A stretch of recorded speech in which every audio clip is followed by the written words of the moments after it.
రాష్ట్రాన్ని అభివృద్ధి చేసుకోవాలంటే ఎమ్మెల్సీ ఎన్నికల్లో కూటమి అభ్యర్థి రాజశేఖరంను గెలిపించుకోవాలన్నారు ఎమ్మెల్యే బొలిశెట్టి శ్రీనివాస్. పశ్చిమ గోదావరి జిల్లా తాడేపల్లిగూడెం జనసేన పార్టీ కార్యాలయంలో ఎమ్మెల్సీ ఎన్నికలపై నిర్వహించిన సమావేశంలో ఆయన మాట్లాడారు.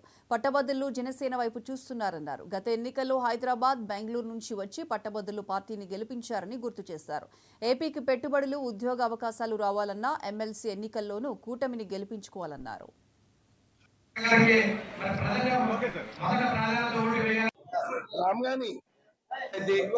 నరేంద్ర మోడీ గారి సహకారాన్ని మూడు జోడించి ఈ రాష్ట్రాన్ని అభివృద్ధి పథంలో నడుపుతా ఉన్నాం.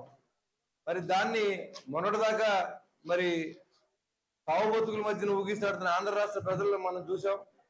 బట్ పట్టభద్రులు ఎక్కువ మంది జనసేన పార్టీకి ఎక్కువ ఇన్ఫ్లుయెన్స్ అయి ఉన్నారు. ఎందుకంటే పవన్ కళ్యాణ్ గారి మీద అభిమానం కానీ ఈ రోజు ఇంత మెజార్టీలు మనకు వచ్చినాయంటే ఎక్కడో హైదరాబాద్ లోను, సింగపూర్ లోను, అమెరికా నుంచి వచ్చి కూడా మన పార్టీని గెలిపించారు.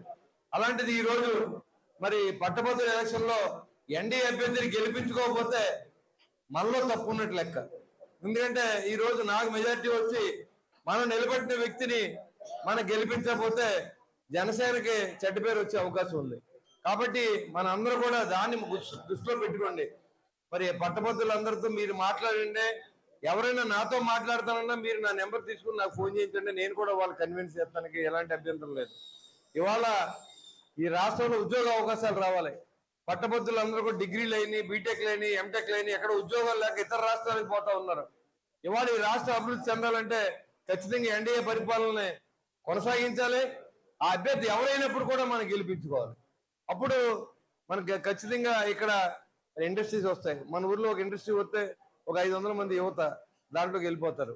మరి ఎక్కడి నుంచి వెళ్ళి బొంబాయి వెళ్ళి లేకపోతే ఇంకో ఇతర దేశాలకు వెళ్ళి తల్లిదండ్రులను వదిలి మరి వాళ్ళు పడి కష్టం మనం ఒకసారి ఆలోచన చేసినప్పుడు మన రాష్ట్రం మనం అభివృద్ధి చేసుకోవాలనుకున్నప్పుడు ఎన్డీఏ ఖచ్చితంగా గెలవాలి. ఎన్డీఏ అభ్యర్థి రాజశేఖర్ గారిని మనం గెలిపించుకోవాలి. రాజశేఖర్ గారు గెలిపించుకోవడానికి మనందరం మరి సన్నద్ధం అవ్వాలి. మరి ఒక్కొక్కరిలో 30 ఓట్లు తీసుకుని వాళ్ళందరినీ 30 ఓట్లు మాత్రం మీరు వాళ్ళకి చెప్పండి. రాజశేఖర్ గారు ఎదురుకుండా ఒక గీత గీస్తే నిలువు గీత గీస్తే సరిపోతుంది. జగన్